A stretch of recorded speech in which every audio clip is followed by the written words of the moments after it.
Perang berlanjut lagi. Kenapa kemudian terjadi lagi peperangan? Karena sebenarnya Donald Trump tuh nggak punya kedaulatan di Amerika. Udah nggak dipercaya lagi? Nggak, pemain utama di kebijakan Amerika Serikat itu sekarang kelompok secret societies. Bagi kelompok-kelompok di Amerika Serikat, kelompok-kelompok tadi yang bisa dibilang bionnya Donald Trump, ini melihat kesepakatan yang sekarang itu tidak menguntungkan bagi Amerika Serikat dan juga bagi Israel. Di Trump itu, kenapa dia suka berubah? Karena dia harus memuaskan 3 dahaga kelompok di Amerika Serikat. Pertama, kelompok konservatif di Partai Republik. Pihak yang kedua tadi secret societies, IPAC, lembaga-lembaga pro-Zionis. Ya kan bahasanya, lu kan menang jadi presiden bantuan gue, bro. Gue yang invest di situ. Kenapa lu malah melunak ketika dalam kesepakatan kita senjata dan itu tidak menguntungkan bagi kelompok lobby-lobby pro-Zionis di Amerika Serikat? Agak tersandra ya. Tersandra. Benar ya. Yang ketiga,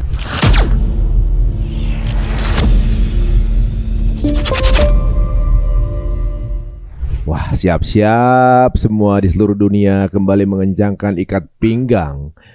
Karena gencatan senjata yang dianggap kemarin bisa saja akan kemudian berlanjut kepada perdamaian, ternyata tidak terjadi.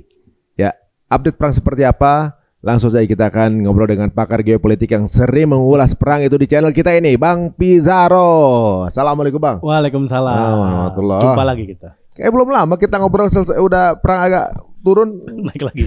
naik lagi ya. Ini ada juga yang berpendapat perang itu sengaja di-pause untuk haji. Setelah haji perang lagi. Iya. Gitu. Iya.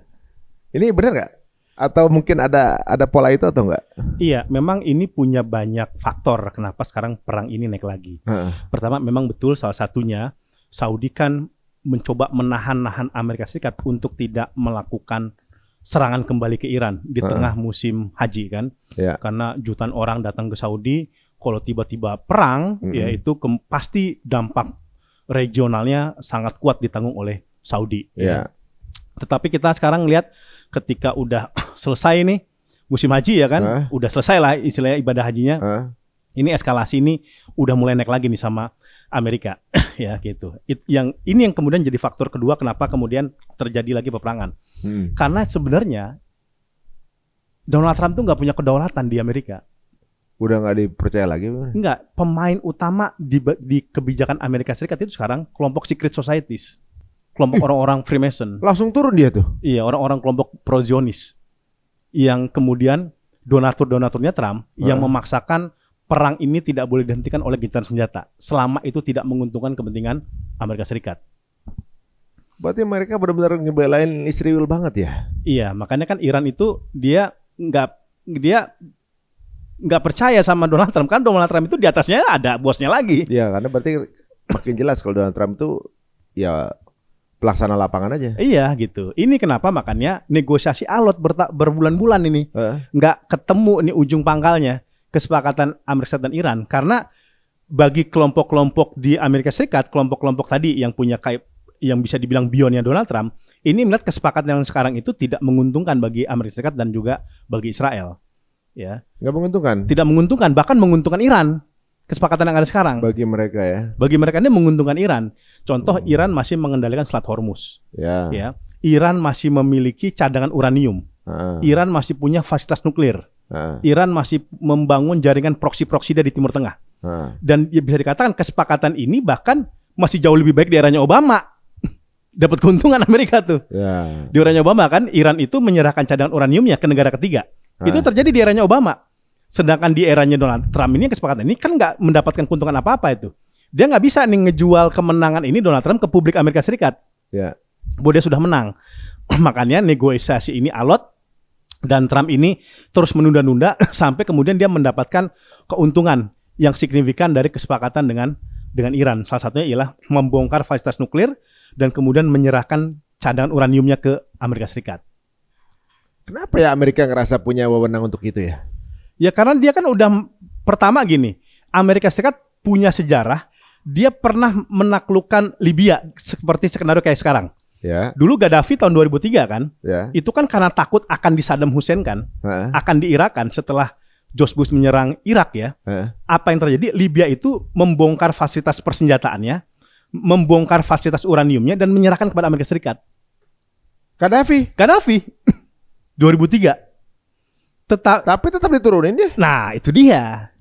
Nah, pertanyaannya, walaupun Gaddafi udah menyerahkan segala macam yang dia punya karena dia takut akan digulingkan oleh Amerika Serikat, dia nyerahin tuh semua persenjataannya, termasuk ditudingkan senjata pemusnah massal atau senjata kaliber kuatnya lah, diserahkan ke Amerika, fasilitas pengayaan uraniumnya ya diserahkan kepada Amerika Serikat dengan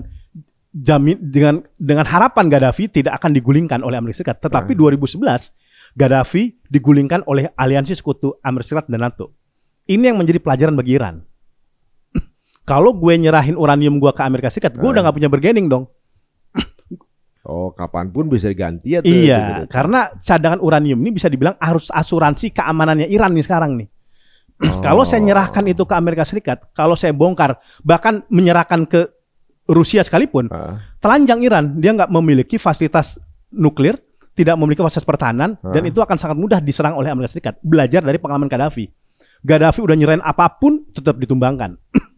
Nah, Donald Trump menginginkan kemenangan yang seperti model kayak gini nih. Donald Trump ini, ya kan, seperti eranya George Bush, ya, Libya itu semuanya diserahkan ke Amerika Serikat, termasuk tadi fasilitas pengayaan uraniumnya atas pengawasan Badan Energi Atom Internasional (IAEA). Ini yang dianggap kemenangan bagi Amerika Serikat dan ini yang ingin dilakukan oleh Donald Trump. Tapi sekarang bargaining powernya mungkin beda kali zaman itu ya. Iya. Nah, problematikanya Trump agak susah untuk kemudian mendapatkan skenario seperti Libya. Walaupun itu yang dia incar. Karena kalau kemudian diserahkan, dia bisa mengklaim kemenangan kan ke masyarakat Amerika. Gini aja ngeklaim kemenangan. Iya. Nggak menang aja ngaku menang, ya mana menang. Betul gitu. Nah, ini yang sebenarnya masih diincar oleh Donald Trump.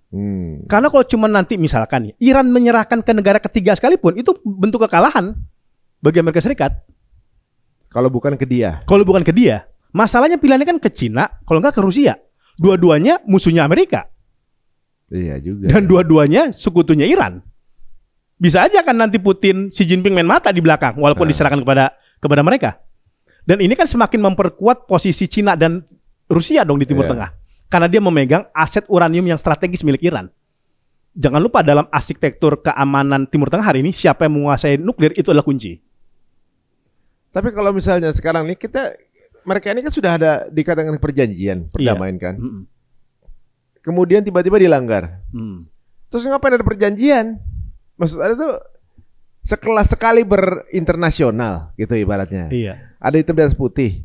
Kan anytime bisa dilanggar, ngapain bikin jadi perjanjian segala? Iya, itu dia. Apalagi problematikanya Donald Trump ini kenapa suka berubah-ubah dalam kesepakatan perdamaian? Kan Iran ini kan yang dia bikin komplain, lu gimana sih? Kita udah sepakati nih poinnya A, B, C. Besok lu rubah. Gue tambah D. Contoh yang terbaru, Iran itu hanya dibolehkan punya satu fasilitas nuklir. Dia kan sekarang punya 3. Natanz, Fordo, sama Isfahan. Sekarang aturan terbaru, syarat terbaru dari Amerika Serikat, dia hanya boleh punya 1. Nah, ini ngatur-ngatur sih ya. Bingung kita. Apa haknya sih deh? Nah, ini kan tiba-tiba kan dibikin aturan baru. Contoh juga Iran itu misalkan juga membatasi program rudal balistik dia. Itu juga tuh tambahan syarat baru dari Donald Trump. Ini yang kemudian Iran itu deadlock. Ini gimana? Kalau kita mau negosiasi diplomasi kan harus ada kesepakatan yang jelas dulu nih. Iya. Jangan win-win. Aturan maksudnya kesempatan win-win, jangan win-lose nih. Win-lose solution. Yang diinginkan Trump tuh win-lose solution, bukan win-win solution. Aneh nih orang. Udah nggak menang ngatur-ngatur lagi. Nah, pertanyaannya tadi kita kembali ke pertanyaan awal. Masalahnya Trump itu bukan bos sebenarnya di Amerika. Nah, bos sebenarnya itu IPEC. IPEC itu secret society. Secret societies-nya. Ya, kelompok yang punya ngeling sama Israel. Jadi Trump itu kenapa dia suka berubah? Karena dia harus memuaskan 3 dahaga kelompok di Amerika Serikat. Pertama, kelompok konservatif di Partai Republik. Christian Zionism. Kristen evangelis, ya kan. Dia harus, ini kan yang pertama juga protes nih. Mereka ini. Kenapa? Protes karena kesepakatan yang ada sekarang itu terlalu memanjakan bagi Iran. Itu kemenangan bagi Iran. Kita udah ngebom habis-habisan, ngeluncurin habis-habisan yang katanya itu victory. Tapi kemudian cadangan uranium tetap di Iran. Hormuz masih dikendalikan Iran. negara orang itu terserah dia kan, nggak ganggu dia juga gitu kan. Gitu. Aduh. Kedua, pihak yang kedua tadi secret societies, IPAC, lembaga-lembaga pro-Zionis. Ya kan bahasanya, lu kan menang jadi presiden bantuan gue, bro. Gue yang invest di situ. Kenapa lu malah melunak ketika dalam kesepakatan kita senjata dan itu tidak menguntungkan bagi kelompok lobby-lobby pro-Zionis di Amerika Serikat? Agak tersandra ya. Tersandra. Bener ya. Yang ketiga, Netanyahu. ngapain dia? Ya, Netanyahu kan bisa dibilang ini nggak bisa dikendalikan. Kartu-kartu Trump juga dipegang oleh Netanyahu. Skandalnya, Aduh. korupsinya, file-file predatornya. Epstein aja belum selesai. Epstein itu belum dibuka semua guys. Itu coba baru teaser ibaratnya supaya Trump menjalankan apa yang mereka suruh. Ini kan dia kayak, jadi saya mikir nih, Trump ini bukan penguasa. Trump ini tahanan. Ya kan? Tahanan. Dia mau nggak mau harus nyerang Iran gara-gara Epstein Files itu bukan. Gitu. Belum lagi yang aslinya dikeluarin kan? Ya kan? Tuh, tiga ini. Ini tiga ini masing-masing kepala beda isi nih. Tapi kan walaupun bagaimana perang itu kan butuh biaya. Iya. Amerika kan lagi kekurangan biaya nih. Tadinya ya. Nah. Dia supply dari mana Mbak? Nah ini secret societies yang memberikan dananya. Nggak ada nomornya. Kenapa sekarang si Trump mengatakan, gue nggak peduli midterm election. Gue tetap gempur Iran, gue nggak peduli midterm election karena udah didapatkan jaminan garansi peti cash. Atau dia digaransi menang? Digaransi menang. Sama kelompok-kelompok lobby ini. Ya. Kayak gitu. Soalnya siapapun yang jadi presiden itu harus under grup ini kan? Grup ini. Gitu. Dan masalahnya kan Partai Republik dia memiliki koneksi kuat dengan kelompok konservatif. Pete Hegseth itu konservatif. Menteri perangnya itu. Yang dia nggak kena gitar senjata. Berarti sebenarnya Amerika sendiri sih nggak berdaulat dong. Itu kenapa makanya Joe Ken mundur, ya kan? Iya. Randy George mundur, ya tokoh-tokoh di militernya mundur, karena Trump lebih melayani kepentingan kelompok-kelompok ini ketimbang American First. Jadi sebenarnya guys, yang dibilang human hak asasi manusia, human right segala macam standar yang mereka bikin, kemudian America Great Again, itu semua cuma narasi doang, bullshit. Sebenarnya yang diambil adalah make Israel great again sebenarnya. Netanyahu great again. Ya, Netanyahu great again sebenarnya. Iya. Dan human right ini jadi narasi-narasi yang dibuat hanya untuk bagi mereka gitu, untuk kepentingan mereka. Buktinya orang-orang yang masih punya hati keluar dari situ. Kelihatan sekarang, apalagi kalau di 3 poin ini. Ya, ini gak ada kepentingannya warga Amerika loh. Gak ada. Warga Amerika ngapain gue perang, gak ada urusannya. Iya, sama kayak board office. Itu kan gak ada kepentingan warga Amerika. Itu kan board of Trump. Oh, anggotanya siapa aja sih BOP itu? BOP anggotanya negara-negara Arab, Indonesia, tetapi Dewan Eksekutifnya itu orang-orangnya pro-Zionis. Marco Rubio, kemudian si Steve Witkoff, Jared Kushner. Orang sana semua? Iya, ini orang-orang yang terkoneksi dengan secret societies. Lah itu kan orangnya Trump semua tuh. Orang-orangnya Trump. Gitu. Ya udah nggak netral sih kalau kayak gitu. Gitu. Ya kan? Guys, ini kalau kita lihat nih, situasinya, eskalasinya akan lumayan panjang nih. Iya. Apa yang bisa membuat Iran berhenti? Iran kan lagi nggak mau diskusi lagi kan? Iya. Iran nggak akan berhenti selama dia masih terus diserang, masih terus diinvasi oleh Amerika Serikat.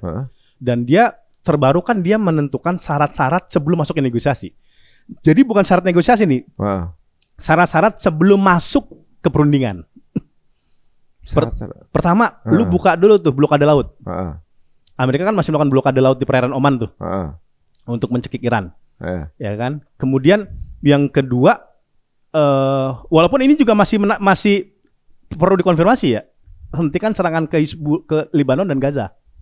Masih tapi? Masih ya kan? Masih ya. Masih. Ya itu masih dilakukan Israel. Karena memang Israel nggak mau ada negosiasi. Oh. Gitu. Kayaknya salah satu yang paling diuntungkan adalah Israel untuk kasus ini ya. Kasus perang berlanjut ini. Karena ya kedaulatan mereka di Timur Tengah segala macam, keinginan mereka untuk memperluas wilayah. Ini kayaknya diakomodir sama Trump. Dia pengen menguasai Timur Tengah tanpa ngeluarin duit ini. Ya kan? Iya. Itu dia nggak takut sama sanksi dari negara sendiri kan udah pada nuntut dia turun kan? Iya, cuman kan kelompok jangan lupa juga di sebagian masyarakat Israel masih banyak yang pro Netanyahu. Memang yang demo banyak, tapi survei-survei terakhir aja itu menunjukkan banyak publik Israel itu setuju serangan ke Iran. Oh gitu? Iya. Narasinya kuat banget ya. Iya. Itu masalahnya kenapa Netanyahu itu dia merasa pede untuk terus melakukan invasi ke Libanon, terbaru ke Gaza kan ingin dikuasai 70%, lalu ke Suriah juga tuh ingin juga dicaplok sama sana. Karena ada memang kelompok-kelompok konservatif di Israel yang memang ngeling sama dukungan politik terhadap Netanyahu. Wah, negara zolim banget itu. Udah nggak tahu lagi gue mau ngomong apa. Jadi syarat-syarat sebagai orang yang punya masih waras itu udah nggak lagi dimiliki oleh pemimpin ya kan sekarang. Kalau sekarang nih posisinya berarti Iran nggak mau ada perundingan damai. Serangan dilakukan dari Iran ke Israel atau kemana? Ke Kuwait. Nggak ke Israel lagi? Ke Kuwait karena Iran memiliki data bahwa serangan yang dilakukan oleh Amerika Serikat ke negara mereka dipakai dari pangkalan militer Kuwait. Ali Salem di Kuwait. Kata Iran. Kayak gitu ya. Makanya dia melakukan serangan. Sama ke Uni Emirat Arab, Abu Dhabi. Yang dia bilang katanya mau meratakan Uni Emirat Arab. Nah, karena Israel, jadi kenapa Iran ini mungkin nggak langsung direct ke Israel? Karena Israel itu dia nggak melakukan direct serangan ke Iran, tetapi dia memperkuat posisi Abu Dhabi, pangkalan militer. Kan kemarin tuh ya kita ada data bahwa Amerika Serikat mencoba menerobos masuk Selat Hormuz. Ya. Itu kalau kita baca ya, itu bukan dia pengen masuk ke Selat Hormuznya, tapi dia ingin masuk ke Selat Hormuz untuk belok nanti ke Abu Dhabi, memperkuat posisi pangkalan maritim di Uni Emirat Arab. Kayak gitu. Sekarang ini sebenarnya nggak bisa di defend juga kan sekarang karena Uni Emirat Arab kan harus masuk Selat Hormuz dulu kan? Iya. Gitu. Dari sisi laut kan? Iya gitu. Tetapi ini ada pergerakan Israel itu mulai memperkuat posisi Iron Dome-nya Abu Dhabi, Uni Emirat Arab. Kayak gitu. Diperkuat sistem pertahanan udaranya. Karena kan dia bisa dibilang negara teluk yang sekarang masih punya hubungan yang kuat sama Israel kan Abu Dhabi nih. Yeah. Uni Emirat Arab, Saudi udah mulai kontra, negara-negara udah mulai kontra, seperti itu. Tapi kalau nggak salah kemarin ada perjanjian ya, Trump sama Emirat apa sama Qatar kemarin tuh. Yang mana nih? Ada perjanjian dia pokoknya 4 negara lah. Oh ini, itu bukan Uni Emirat Arab, tapi Qatar, Saudi, Turki, Pakistan. Yang mereka sepakat mendorong berhentinya peperangan yang ada di Timur Tengah dan memperkuat aliansi keamanan mereka satu sama lain. Karena Saudi kan selama ini kan punya kedekatan keamanan dengan Amerika Serikat, tapi udah nggak bisa lagi percaya sama Amerika Serikat. Bahkan jauh sebelum perang Amerika sama Iran, ketika genosida Gaza kan, Israel mengancam mengusir warga Gaza untuk ditampung di Saudi. Oh gitu. Itu disitulah kemudian Saudi itu protes ke Amerika Serikat. Ini bahasanya anak liar lo nih makin kurang ajar nih. Ya, dia pengen ada skenario untuk kemudian mengusir warga Gaza ditampung di Saudi. Itu menyinggung Saudi dan kemudian Saudi udah melihat nggak bisa lagi berpatokan keamanan dia kepada Amerika Serikat. Pasti kalau dalam hubungan internasional, kalau tadinya dia punya sandaran aliansi geopolitik, tapi itu tiba-tiba tumbang, dia mencari aliansi yang lain. Siapa tuh? Turki, Pakistan. Tapi kayaknya makin ini terpolarisasi sih sebenarnya. Iya, gitu. Makanya sekarang teluk terbagi nih. Ada yang masih pro sama Amerika sama Israel, which is itu model kayak Uni Emirat Arab. Bahrain juga, walaupun Bahrain nggak sekuat Uni Emirat Arab. Ada yang mulai melipir nih. Gitu. Yang mulai melipir Saudi. Kemudian Jordan. Lalu Mesir? kemudian Mesir kan bukan negara teluk. Oke. Di Afrika. Gitu. Kemudian Qatar. Kan negara teluk tuh 6. Uni Emirat Arab, Saudi, Yordania, Kuwait, Qatar, Oman. Kayak gitu. Oman juga lagi konflik nih sama Amerika nih. Oman kan diancam lah ya. Diancam mau diratakan tuh Oman. Mau diratakan. Kayaknya kan ada tuh teken sesuatu lah Trump kalau nggak salah tuh. Pokoknya sama Emirat apa pemana gitu. Iya. Itu apa tentang apa tuh? Itu kayaknya